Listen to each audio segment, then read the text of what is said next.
So good afternoon, everyone, and welcome to our fifth webinar on this educational neuroscience series within the Connect to Learning webinar series that we have. This is a collaboration among the Faculty of Education at the University of Malta, the Institute of Education at UCL, and Educational Neuroscience Hub.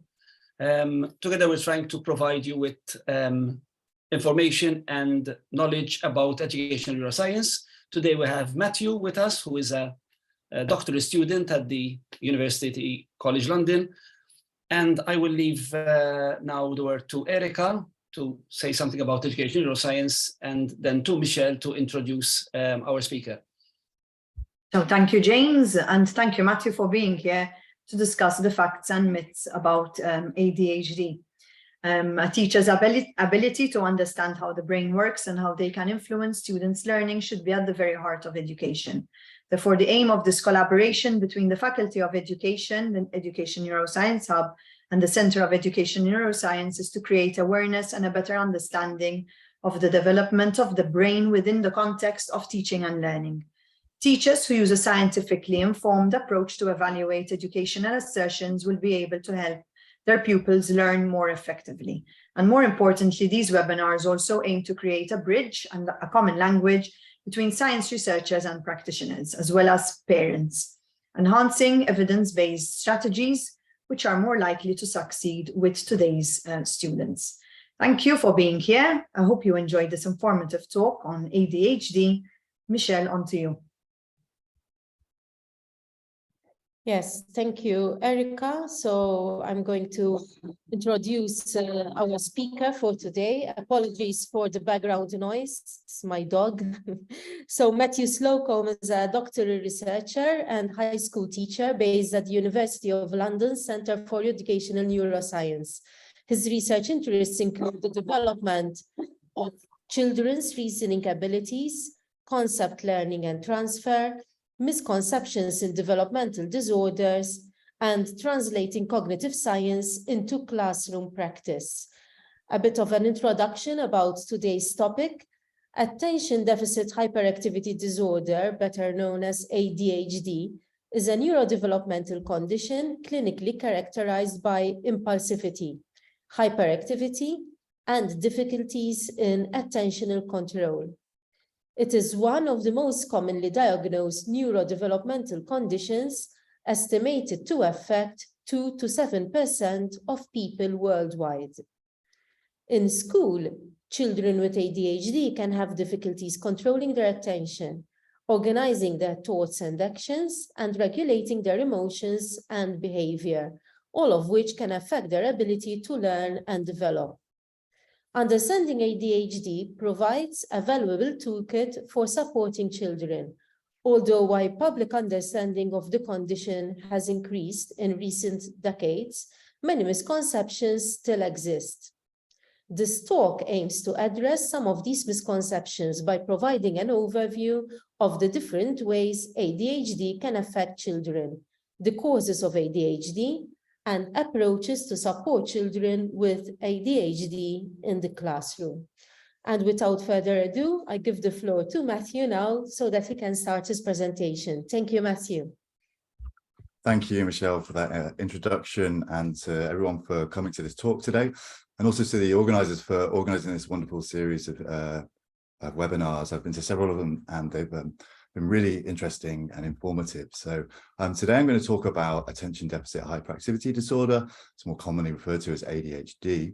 And so this is the outline of the talk. First, we're going to discuss some of the traits that characterize ADHD, how they can vary between different children, and how they can impact their lives. Then we're going to have a look at the development of ADHD. So in terms of the trajectory, and thinking about the types of causes that influence the development of these kind of traits.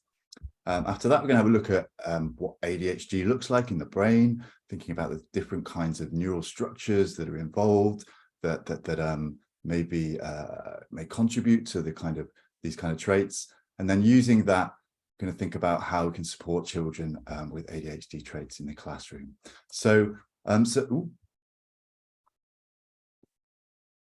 Oops, I just got my slide wrong there. Yeah, so we're also going to have a look at some of these misconceptions that are quite common with ADHD as well. So things like all children with ADHD are hyperactive, and children grow out of ADHD. I'd recommend going to the Centre for Educational Neuroscience website, where there's a resource that discusses lots of different kind of misconceptions that are very common in different developmental disorders. So if you click on this link here, you can go there. I'll send that to the organisers later. Maybe you can have a look through that. So what is ADHD? Well, it's clinically characterised by patterns of impulsivity, hyperactivity, and difficulty in attentional control, these 3 core traits. And so many of these traits can be thought of as the kind of extreme end of normal variation. So we all vary in our ability to control our attention. And if you have a look at this distribution chart on the right hand side, most of us sit in this kind of boring normal area of attentional control ability. A smaller group of people have exceptional attentional control abilities, and a smaller group of people can sometimes struggle to control their attention. And it's when these kind of traits start impacting children's lives in terms of their mental health, their ability to learn, their ability to develop, that it falls into this kind of clinical diagnostic category. So there isn't a hard and sharp distinction between an ADHD brain and a non-ADHD brain. It's more that when these traits that we all kind of vary on start impacting children's lives, that they fall into this diagnostic category. The other thing to mention about these traits is that children who have ADHD, some of them might be more impulsive, some of them might be more hyperactive, some of them might have more difficulties in attentional control. And there's actually 3 different subtypes of ADHD diagnosis. So the first is predominantly inattentive subtype. So children with this subtype diagnosis, they might have difficulty in controlling their attention, in organising and finishing tasks, but they don't have many difficulties in being impulsive or hyperactive. And this sort of accounts for around 20 to 30% of people who have ADHD. Another diagnostic subtype is predominantly impulsive and hyperactive. So this subtype is characterized by difficulties with hyperactivity and difficulty in turn taking, very energetic, always on the go, but they don't have many difficulties with attention. And this is around sort of 10–15% of the people who have ADHD. However, the largest subtype is a mixture of both inattentive and hyperactive and impulsive traits. And this accounts for around 50 to 75% of children with ADHD. So I just want to highlight a few other kind of traits that are often very common with ADHD. So children with ADHD can often have language difficulties. They might have difficulties in finding the right words to express the thoughts that they're thinking, even if they know the words. This is called sort of word finding difficulties. They might have difficulties in sequencing words and phrases in grammatical constructions. So you might find that they are getting the words in the wrong order or putting the phrases the wrong way around. They might also have difficulty in comprehending complex grammatical constructions. They may have forgotten the first phrase while they're comprehending the next phrase. And they can also have pragmatic difficulties. So this can refer to understanding how a context informs the meaning of a sentence. So they may not be paying attention to those important contextual factors. Emotional children often have very kind of rich emotional experiences in ADHD.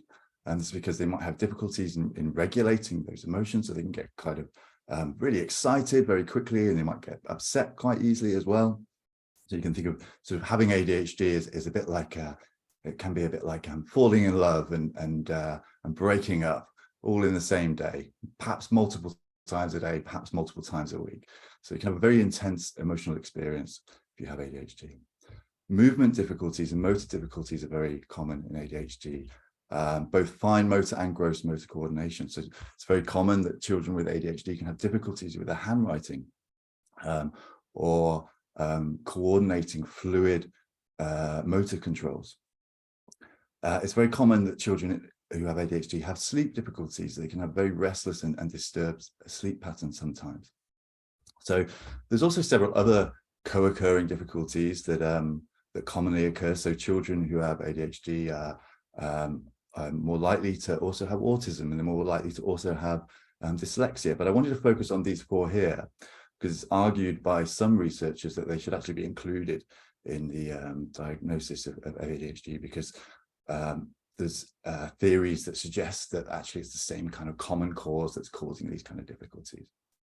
And so this kind of pattern of traits that characterize ADHD, it's going to have real important implications for children. So if you have difficulties in regulating your emotions, then this can also develop later on into developing anxiety and depression. And this is people with ADHD, they have a much higher rate of developing these kind of psychological difficulties. Children might have difficulties in making friends, and they can be at risk of social exclusion. And they're more likely than their peers to underachieve in school. So having a good understanding of ADHD is important for us to be able to sort of reduce the risk of these kind of adverse developmental phenomena happening. So it's also, so I've discussed several difficulties that people with ADHD and children with ADHD may have, but it's also thought that actually the kind of cognitive style that characterizes ADHD can be quite beneficial at times as well, and in particular with creative thinking, energy and drive, and hyperfocus. So there's not the research on this is still a little bit inconclusive and a bit more mixed, but there are kind of theoretical reasons, and there is some evidence to suggest this might be the case. So thinking about creativity is often divided into sort of 2 processes. The first is divergent thinking, so the ability to come up with multiple different solutions for a problem or multiple different ideas. And this is something that it's thought that people with ADHD might be quite good at, because they're quite impulsive, and they're quite good at diverting their attention very quickly and considering lots of different ideas. However, there's another part to creativity which is called convergent thinking, and that's taking all these multiple different ideas and refining them and developing them into a realized solution or a realized idea. And there isn't much evidence that children or people with ADHD are better than that. And actually, this is somewhere that children might need more support, because convergent thinking needs effortful planning and a more strategic process. So when thinking about, are children with ADHD more creative? Well, often it's said that they can come up with lots of different ideas, and there's good evidence to support that. However, implementing those ideas is something that they might need more kind of support with.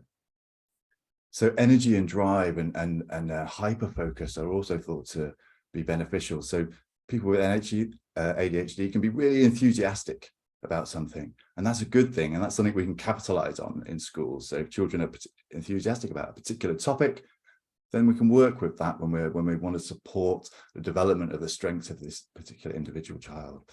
Hyperfocus is a particular kind of attentional difficulty, where children sort of focus on one particular task, and it's often characterized as a difficulty, because it's often to the detriment of other things they could be getting on with. However, this could be kind of framed in terms of a strength as well. It's quite useful if you can kind of really plow through into a particular topic or a particular idea. But we'll talk about that in a bit more detail. So that's the kind of clinical characterization. But what does it look like in the classroom? Well, children with ADHD, they might have difficulty in concentrating for long periods of time. So when when particular concepts are being explained to them, they might have difficulty kind of paying attention to the full explanation. Conversely, they might have difficulty in stopping doing a particular task. So these are like the opposite ends of attentional difficulties. One is that you can't maintain attention for long periods of time in a certain direction. The other is that you can't sort of disengage attention, and this is called hyperfocus. They might have difficulty in organizing and finishing particular pieces of work. They might have difficulty in remembering particular instructions or equipment or particular books they need for a lesson. They may be really enthusiastic to contribute. They may have lots of ideas and can't wait to sort of engage in that conversation and share those ideas.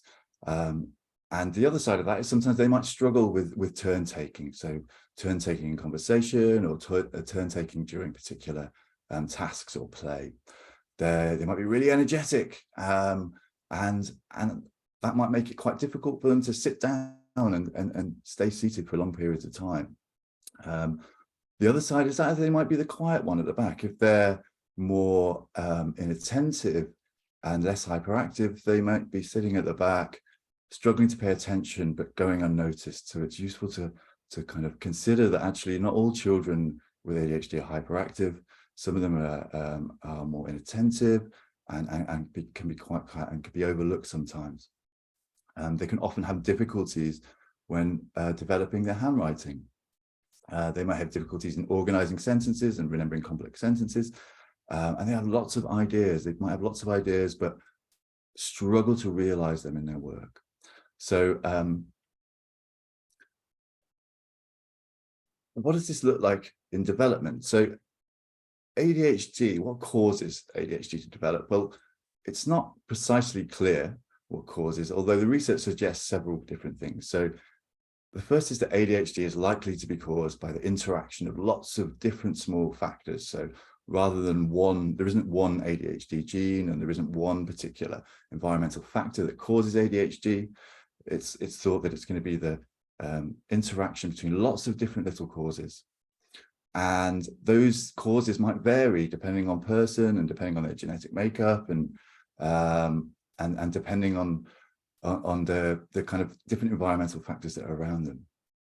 It's thought that there is a genetic contribution to ADHD. So certain genetic variations are associated with ADHD traits, but this genetic contribution is thought to be what's called polygenic.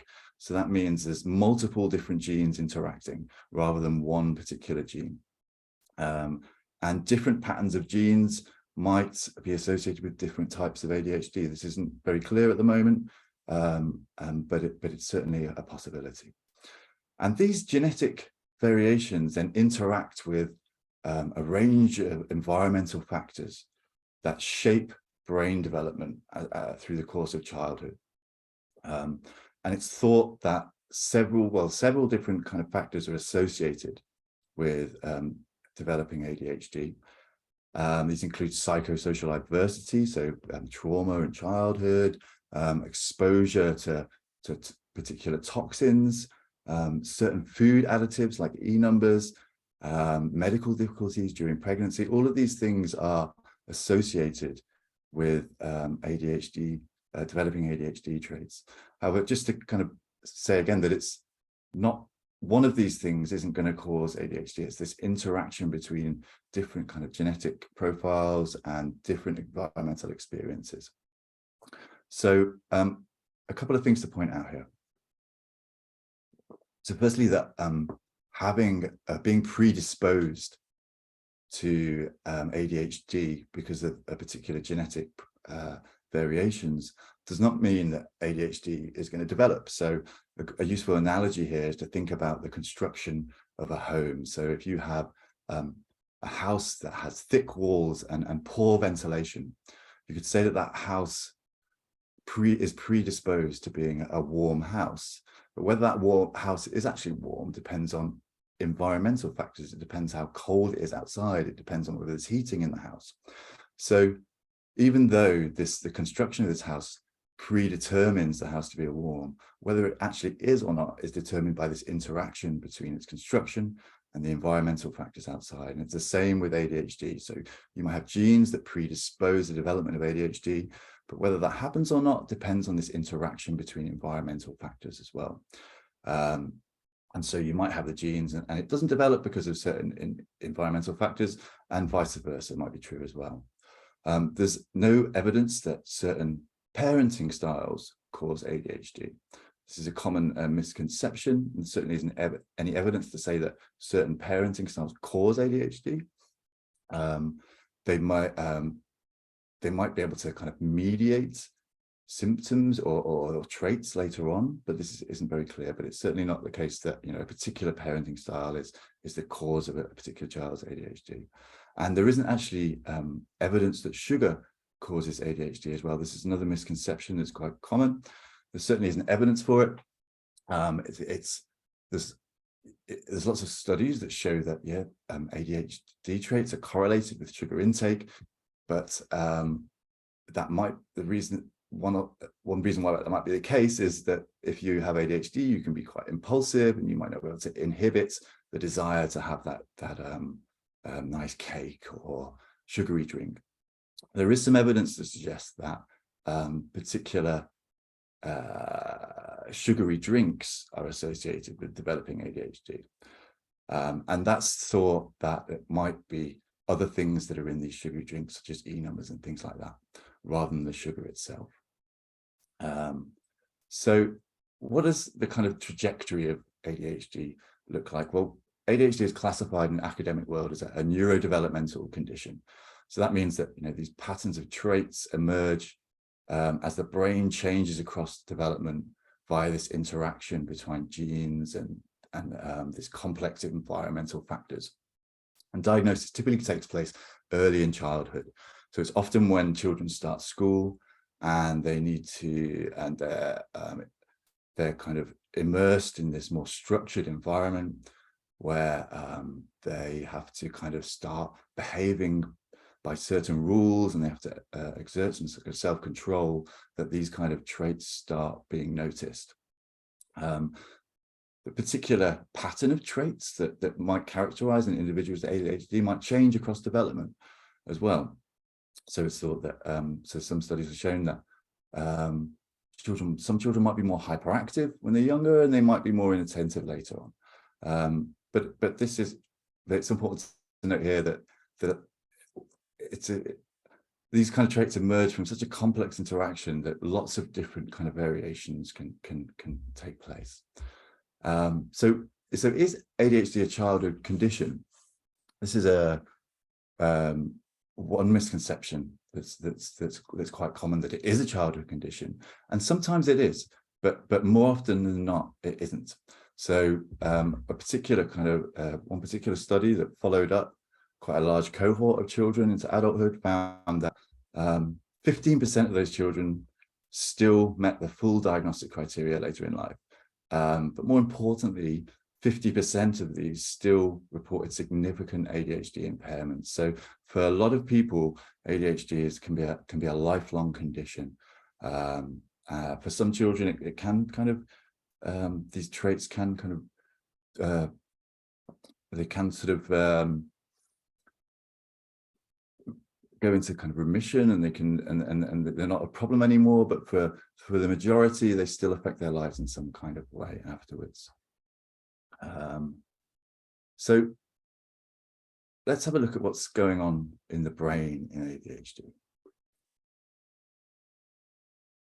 So this talk was called Facts and Myths about ADHD, and when it comes to the brain, there aren't many kind of cold and hard facts, but there are lots of kind of different theories that do a good job of explaining different kind of phenomena in ADHD. Some of these theories explain certain kind of ADHD characteristics, others explain others. Some of these might be competing with each other. Some of them, they might all contribute. They might kind of explain different types of ADHD. However, that kind of heavily caveated, nuanced theoretical discussion is really good if you want to build theoretical models and understand what's going on in the brain, but it's less good, it's less useful for us as teachers to inform our practice. So what I'm going to present now is a kind of set of broad brush kind of principles that should hopefully give you a sense of understanding some of these common kind of traits, and hopefully should be informative for thinking about how to support children in the classroom as well. So we'll start off at a very small scale. So the brain is made from these particular specialized cells called neurons. There's around 80 to 100 billion of these neurons in the brain, and they're all connected each neuron is connected to around 1,000 to 10,000 other neurons, and they form these neural networks, that develop specialized functions. So you've got networks that are involved in controlling your motor systems. You have networks that kind of interpret the visual information coming in and allow you to kind of see what's going on. You've got networks that are involved in language and thinking and all these kind of complex cognitive activities. And the way these neurons work is that they either inhibit or they excite the other neurons they're connected to. And this is really important. This concept of excitation inhibition is an important kind of concepts in this understanding of ADHD. So depending on the kind of patterns of excitation and inhibition around the brain, this causes activity to flow around different networks in the brain. So depend if a certain pattern of activity in your motor cortex causes your hand to move one way, different pattern of activity causes your hand to move another way. You might have certain patterns of activity in your visual cortex at the back of the brain, and that allows you to kind of see certain shapes and objects and so on. And these kind of patterns of activity are all shaped by this interaction of excitation and inhibition between different kind of neurons. So zooming out a little bit, I'm going to split the brain into kind of 3 broad sections here. So this is, it's a little bit more complex than the colored splodges that I've put on the brain now, but hopefully this should be useful for giving you an understanding of what's going on. So these 3 different parts of the brain all interact with each other. So the first one is this kind of emotional core of the brain. So right in the center of the brain, there's an area called the limbic system, and the limbic system has various different structures that are involved in producing these different kind of emotional responses, and they really kind of drive the whole ship. They tell us what's good and bad, essentially, and they interact with this front part of the brain that's we're going to call the kind of executive control system. And this executive control system represents plans, structured plans and goals. So I might have a goal in the morning to make a cup of coffee, and that might have sub goals that I need to go downstairs. I need to fill up the kettle. I need to turn the kettle on. I need to go and get the milk from the fridge. And there might be further sub goals in that. Once the kettle's boiled, I'm going to pour the water into the cup, and I'm going to add the coffee, and so on. And these emotions, the emotional part is interacting with this executive part. It's telling the executive part whether the goal is good or it's bad. It's like, yeah, carry on. You're doing well. This is what we want to be doing. Or it might be saying, no, stop. This is terrible. You've not boiled the kettle properly, and you're going to make a cold cup of coffee, and nobody wants that in the morning. So there's these kind of emotion system and this executive control system, and it interacts with each other. Emotions are telling the executive control system the plan's right, but the executive control system is also interacting with the emotions and regulating these emotions. So it's saying, don't worry if that's not a spider you've seen, that's just a bit of some shadows, don't worry about it, it's fine, you can calm down. So this bi-directional kind of interaction taking place. So the other system, this third system, this blue system, is involved in all the kind of specialist things we do. So processing sensory information, memory systems, language, thinking, movement. And this is much more automatic and reactive. So when sensory information comes in, this system's going, oh, I've got some great plans for that. I know what to do with that. And it's very kind of impulsive and automatic. And it's always trying to suggest new goals to this executive system. So when I say, I've just seen James coming in. I've got a great plan that I know that's associated. Why don't we go and speak to James? And the executive system is trying to sort of regulate this very kind of instinctive, automatic, impulsive system at the back and saying, no, James, that's a great plan, but it's not relevant to our current goal at the moment. We can go and speak to James later. That's fine. So you have this same bi-directional activity taking place, where these specialized systems are trying to kind of suggest new goals to this executive control system. And then the executive control system is trying to coordinate activity in these specialized systems by kind of inhibiting things that aren't relevant to the current goal. So sorry, James, but we'll come and see you later. Let's inhibit that. And it's thought, so one way of understanding that ADHD is that children can find difficulty in maintaining these goals in this executive control system. And they have difficulty in maintaining these goals and then using those to inhibit kind of activity that's taking place at the back of the brain, and inhibit activity taking place in the emotional part of the brain. And so you see like some of the kind of neuroscientific evidence in this. It sort of illustrates that there is what's called like hypoactivation in these executive control systems, so underactivation, and hyperactivation in all of these other specialized systems. And it's this kind of imbalance that can sometimes cause some of the different traits and characteristics that we might characterize as ADHD. So let's have a look at some of those. So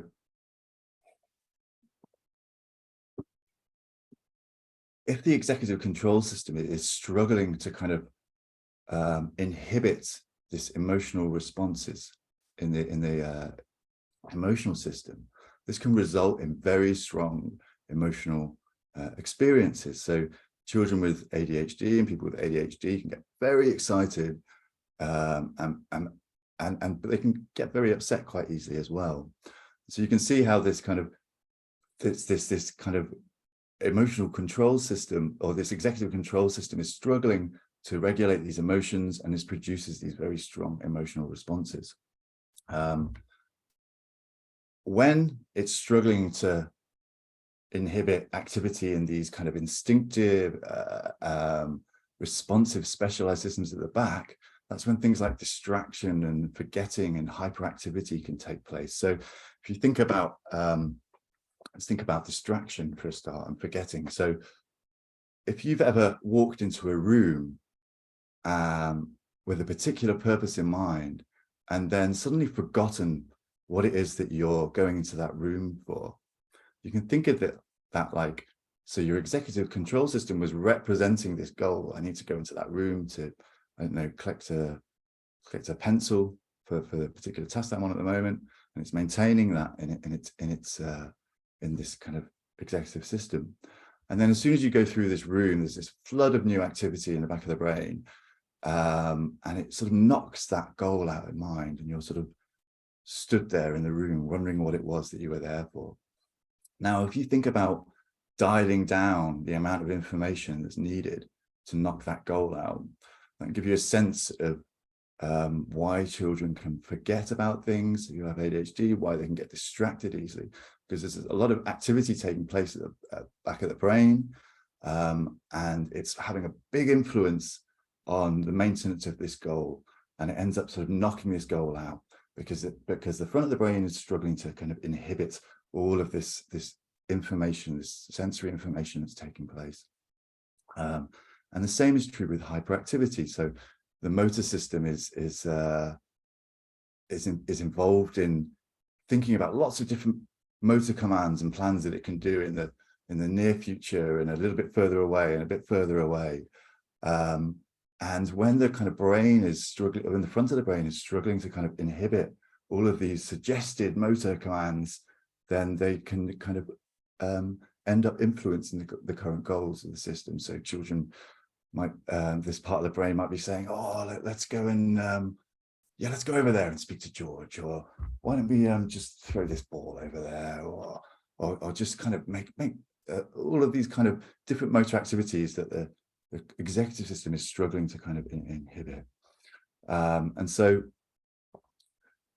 whereas before the kind of this executive system was struggling to kind of inhibit these emotions and producing a strong emotional response, in this setup, it's struggling to inhibit all this activity at the back of the brain, and that's causing distraction and forgetting and hyperactivity and things like that.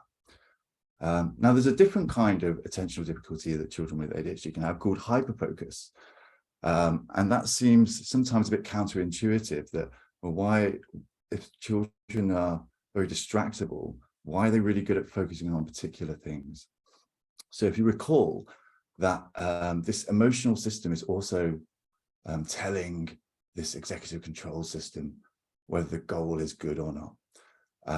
But if you're have difficulty in regulating that emotional response, and the emotional system is going, that's brilliant, just do you know what, I'm loving this, don't stop doing this. This can result in this kind of behavior called hyperfocus, where children can end up just wanting to carry on doing the particular task they're doing at the moment. But it's again caused by this like difficulty to inhibit these kind of responses. So hopefully that's useful into thinking about how the sort of neural contribution to these different kind of ADHD traits. So you've got these three systems, this specialized system with very responsive, very always wanting to suggest goals, these emotions telling the goal system what to do, and then this executive control system that's trying to kind of mediate all the activity in the background. So if you're a teacher, you can think of, you might have had different kind of classes. You might have had a class that's kind of a bit lively, something that one of my colleagues would call a box of frogs. And it becomes difficult to kind of control the activities that are taking place in the classroom sometimes. And you can think of that a bit like the difficulty that this executive control system is having. It's having difficulties in controlling all of this activity that's taking place in the back. So how can this understanding of what's going on in the brain inform teaching?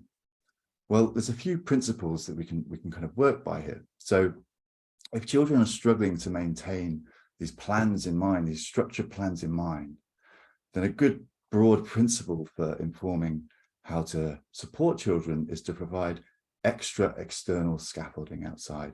So this is one way that the brain works. It kind of harnesses external supports all the time, and we do it whether you have ADHD or not. We all do it. So if you go do your weekly shopping at the shop, you write a list of the items that you want to buy, because you can't maintain that as a goal. You might have a calendar that allows you to kind of sequence and order the kind of activities you're going to do over the next day, the month, the year. And so we can use these kind of scaffoldings when supporting children. We'll talk about this in a little bit more detail. If children have very kind of responsive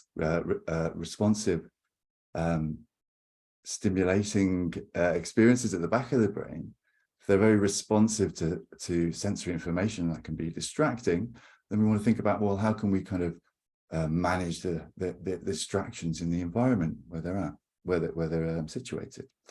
If they have very active and responsive and spontaneous motor and thinking systems, sometimes it's very difficult to control those, and we want to think about providing flexibility in the classroom, flexibility in the tasks they do. And we also want to think about how we can harness those and develop those kind of things that they're really good at, and use and think about these as strengths rather than always just as difficulties. In terms of the kind of emotional aspect, so something that I think is important to consider is if you have children who are very kind of emotionally responsive, then it's useful to think about how they're going to respond to how you're speaking to them and how you're kind of interacting with them. So children with ADHD often respond very well to praise. You know, that's quite a rich experience for them.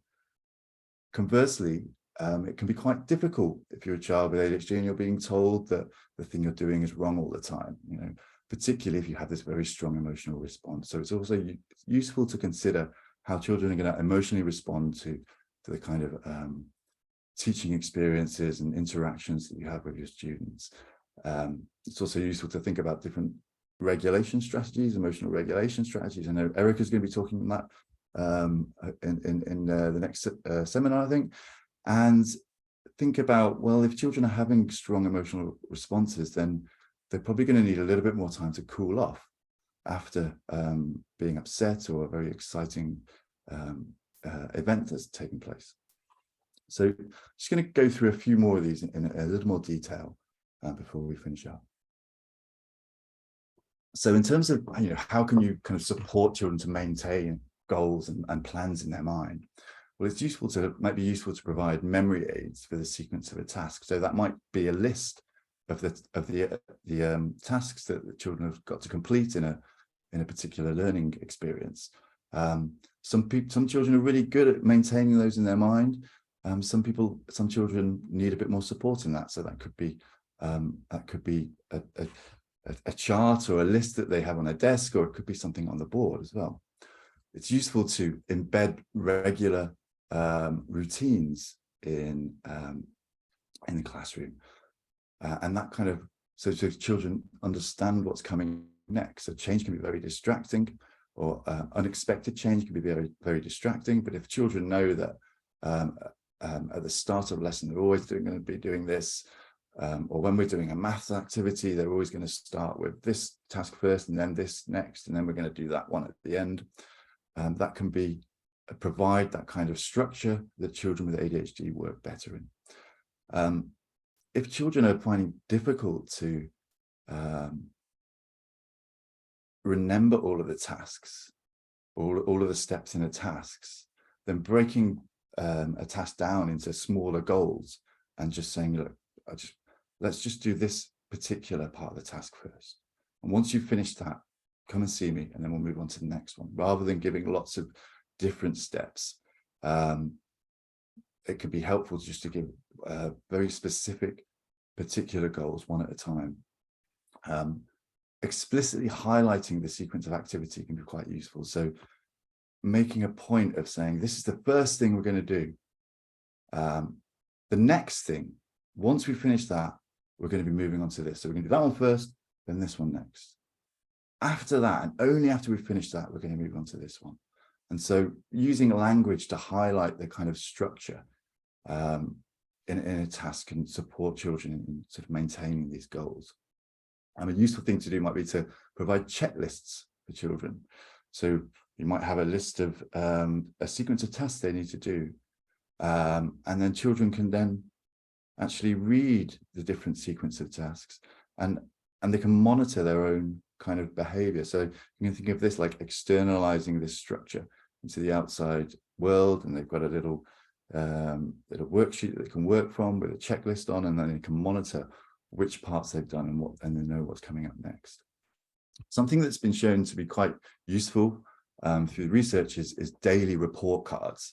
So having very specific goals that a child is going to be working on for that particular week, and then checking in with their teacher every day and having a little discussion about how well they've done that and what they might do tomorrow to achieve those goals has been shown to be, a very useful strategy in the classroom. If children are, another thing to think about is if children have these very kind of responsive and active kind of back of the brain, then we might want to think about how we can sort of control the sources of distraction they're exposed to. So thinking about where children are sat, what are they seeing what are they seeing where they're sat at the moment? Is there lots of kind of distractions taking place? Who are they sat with? Is that somebody they're going to be very easily distracted by, or is it somebody who might be able to help them focus and support them in their work? You might want to think about the kind of design of worksheets and the kind of learning materials, taking away kind of distractions that aren't really relevant to the task and just focusing on the particular key points that focus on the particular key information they need to do the task. And again, this building routines into classwork. Change can be very distracting for people with ADHD. So particularly if it's unexpected. So the more that you use routines, the less change and source of distraction there will be from that. Couple more things. So I mentioned flexibility earlier. So children can be very energetic if they have ADHD. And it's difficult. Sometimes it's very difficult to control that. So providing opportunities for children to sort of move around in the classroom. So when I'm teaching, I teach design and technology in the workshop. If I have a particular child who's very energetic, I might think, well, I'll give them some materials that I want them to hand out on each table. And you can build into that a kind of learning experience about sequence and structure and order. So I might say to, let's call this child James, I might say, James, right, I want you to give everybody on each of these tables 3 of these screws. And I want you to go to that table first, and then that one, and then that one. And so they can have an opportunity to kind of move around and shake out some of that energy that's building up in their kind of motor systems, and also learn this kind of important skills of doing things in sequences and orders and structure and things like that. Sometimes it might be useful to provide some children something to fidget with. So a squeezable ball, perhaps, or something like that on the table, something that's not going to distract them and it's not going to distract others, but it allows them to kind of divert that sort of restless energy that they might have into something that's not going to be kind of distracting on their own work. Sometimes it might be useful to have breaks during tasks. So having ADHD can mean that concentrating isn't just difficult, it's actually really stressful. And there's this sort of like build-up of energy that takes place, and it just becomes harder and harder and harder to focus on things. So it might be useful just to kind of say, you know, just can you just go over there and collect those books for me over here and bring them over here, and providing opportunities to kind of break that concentration, and then they can get back to it after. And another thing to consider is it's important to kind of, children might need more time to settle down after a particular exciting task like break time as well. The last thing I'm going to say, because I realize time is getting on here, that it's important to consider the kind of strengths and interests that children have as well. So children might have lots of difficulties with ADHD, but they can be very imaginative, they can be very curious, they might be quite good at presenting verbally and be quite expressive in drama and these kind of activities.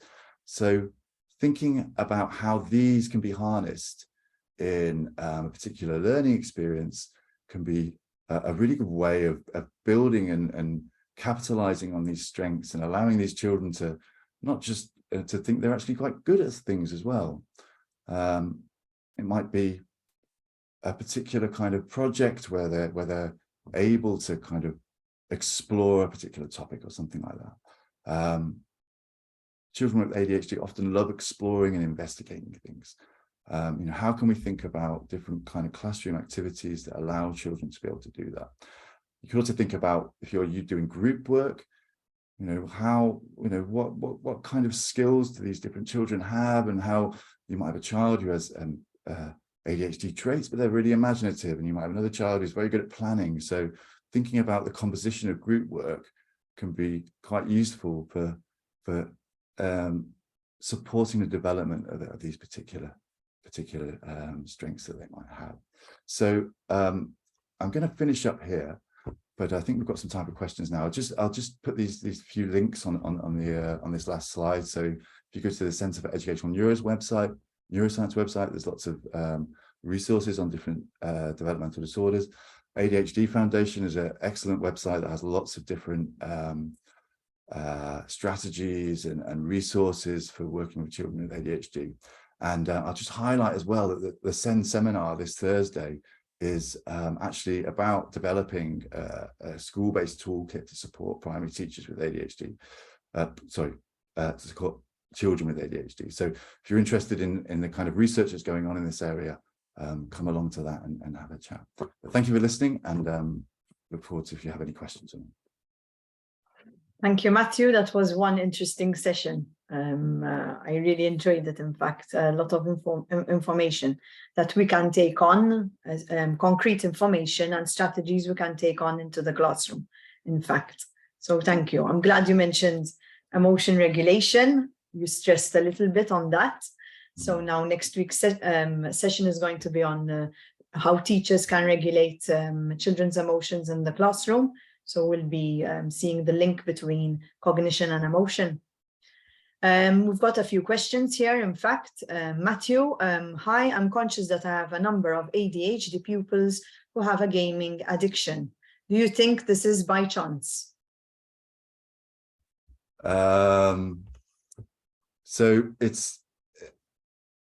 addictions are certainly more common in people with ADHD because if you have ADHD, you can have difficulties with impulse control, and addictions are a particular manifestation of impulse control. So it's difficult to kind of speak about these particular children, but different kinds of addictions are certainly more common in children or particularly in adults with ADHD. I don't really know the literature on gaming, but it's certainly it sounds like something that might be more common with children ADHD. Okay, our next one is marking with a particular color such as red can be detrimental for children with ADHD. Locally, teachers tend to, I don't know whether it's on international basis. In fact, we're encouraging teachers not to mark in red. They tend to correct their work in marking with a red biro. And do you think this is detrimental for children with ADHD?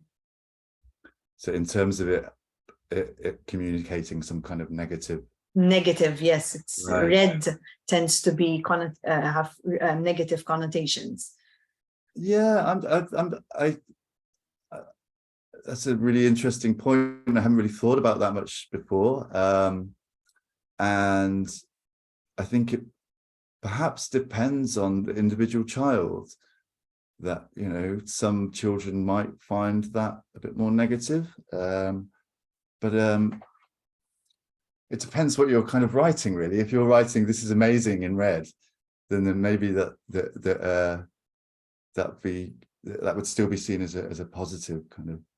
And I think, Matthew, it's also what we pass on to the students. If teachers are constantly correcting in red and telling them, you know, associating that red marking with negative remarks, then they make the association red biro, red marking is negative remarks. Yeah, no, that's a really interesting. I haven't really thought about it a lot. I think my kind of intuition is the content is really important, and I think it's certainly the case that if you're receiving negative feedback quite a lot, then that can be quite detrimental to your kind of sense of self as a child, and it's, you know, very useful to kind of think about what's good in what they've done rather than just kind of pointing out the kind of negative parts as well. But yeah, I'll have to think more about that. It sounds really interesting. And the use of social media, even at school, such as the use of school tablets, can overstimulate children with ADHD, such as lose focus or lose attention. So it's certainly a big source of distraction, I think. So children, if a child or a person or an adult with or without ADHD is quite distractible, then certainly the internet is an incredibly distracting place, particularly social media that is very designed to kind of stimulate this, you know, provide very kind of quick kind of feedback and emotional responses. So I think, yeah, social media is a particularly distracting place for people with ADHD, for sure, I would have thought. Okay, I accompany a good number of students who range in degree of diagnosed with ADHD. My experience is that students with this condition tend to have other strengths. At times, the curriculum places students in the limelight, whereby they might need to participate in show and tell activities, and in later years offer short presentations to their peers. Educators tend to be accommodating and supportive to help the student reach their potential. From your experience, what strategies may be used to encourage and support the student with ADHD who may feel inadequate to present. So I think that my kind of broad take on supporting children with ADHD is that the strategies that you might use are the kind of strategies we use with children anyway. And so if I had a student who struggled with presenting work in front of people, I might want to speak to them first to find out why it is that they might be finding difficulties in presenting, and then think about ways to kind of scaffold the development of that ability. So whether it's kind of just getting them to present to a small group of their friends, first of all, and providing lots of praise when they're doing kind of well. So those kind of things, maybe it's a good idea to start kind of small before presenting in front of the whole class or something like that, I think would be my suggestion. I'm a dyslexia. Oh, sorry. And just kind of understanding why it is that there might be lots of different reasons why they might not want to present. It might be because they're not very pleased with their work, or it might be because of certain people in the classroom, or it might be because they feel quite shy generally.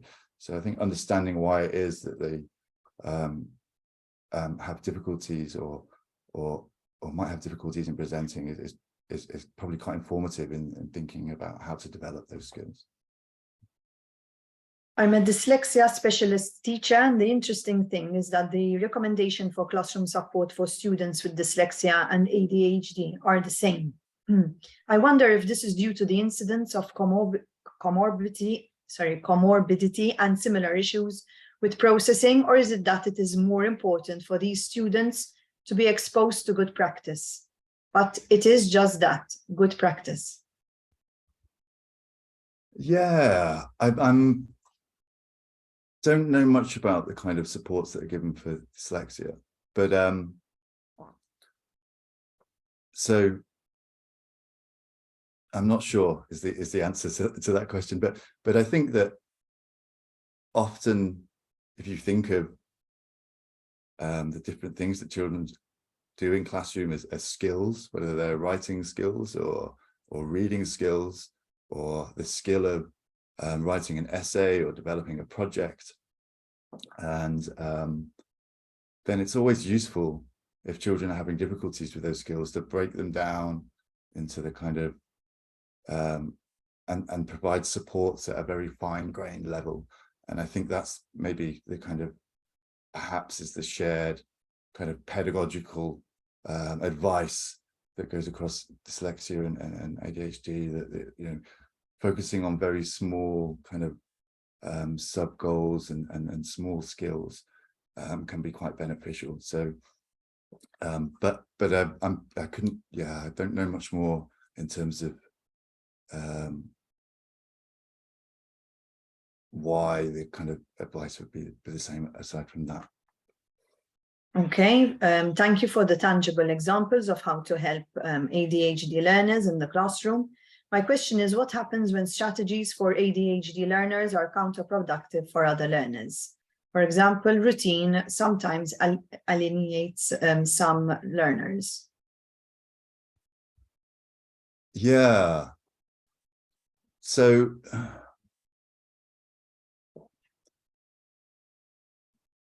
I think, I guess the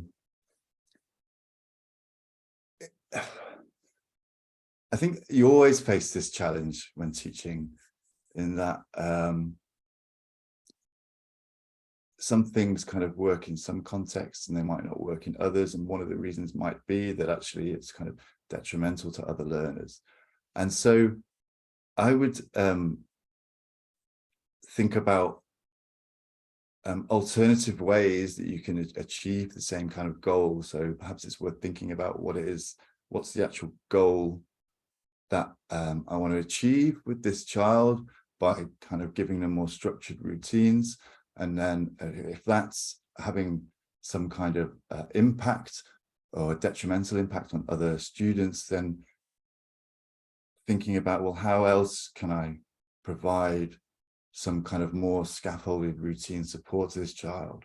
Are there other ways that I could go about doing that? So maybe this would be a good example. I'm not entirely sure of the particular context here, but and it would depend on context, but maybe that's a good example of having sort of personalized checklists for a child that they can kind of develop routines for particular tasks that's not so that's not intruding on the experience of other children. So thinking about alternative ways that you can kind of achieve the same goal, I think, is a good way forward. Okay, thank you, Matthew. It's 6 o'clock, so we'll have to stop here. Michelle and James, thank you so much, Matthew, for this today. Thank you. Yes, Matthew, thank you very much for a very interesting presentation and also for the many questions that we've had. I think they were also some of them quite challenging to answer. I can imagine that there's a variety of situations that people tend to want to know about. If you don't mind, Matthew, can you please unshare the screen so that I can share my slide for next, thank you very much, for next week's webinar. So this time it will be Erica's turn to do her presentation on regulating emotions in the classroom. And I've already shared the registration link so that people interested in this webinar can register for next week. Michelle, maybe a word from you before we end this. Just a quick thank you, Matthew. Very, very inspiring, and obviously it's always a huge learning curve for me, who I don't have any background in neuroscience, so it's always very, very interesting to listen to what you have to say about the different topics. Well, thank you for inviting me, and to everyone who attended as well. It's been for the really great questions at the end as well. Thank you. Yes.